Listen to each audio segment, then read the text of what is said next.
If I was Mrs. Ramirez, what I would do is I would take these concerns to the administration in the building, either the principal or assistant principal.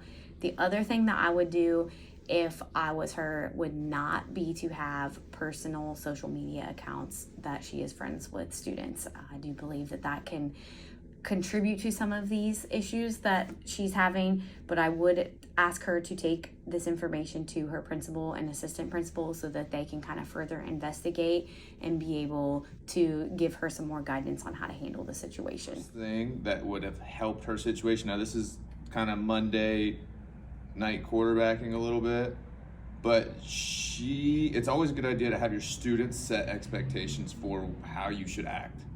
So at the beginning of their yearbook, at the beginning of the year, they should have had the class come up with expectations on how we treat each other throughout.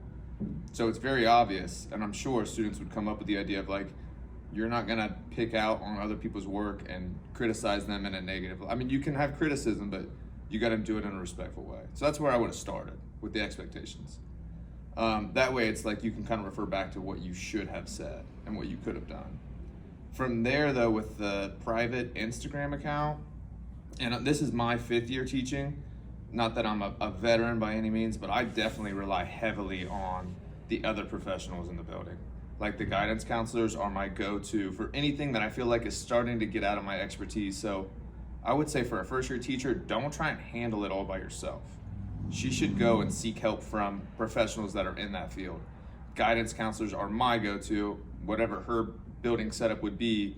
I'm assuming the guidance counselors might be up there at the top of the list, and go and explain the situation to them. Like, hey, I have this student, Richard, he's new, he's quiet. I have Mandy, and you know her parents are part of the board. How can we go about doing this? They want to keep it quiet, and I don't bear all of that pressure on myself. I start to spread it out and get everybody I can involved that's going to help me best handle the situation. Okay, so I would go to my administration. I would probably have like a screenshot of the message and just show them that like I got this message through a private account, so that way they know about the situation.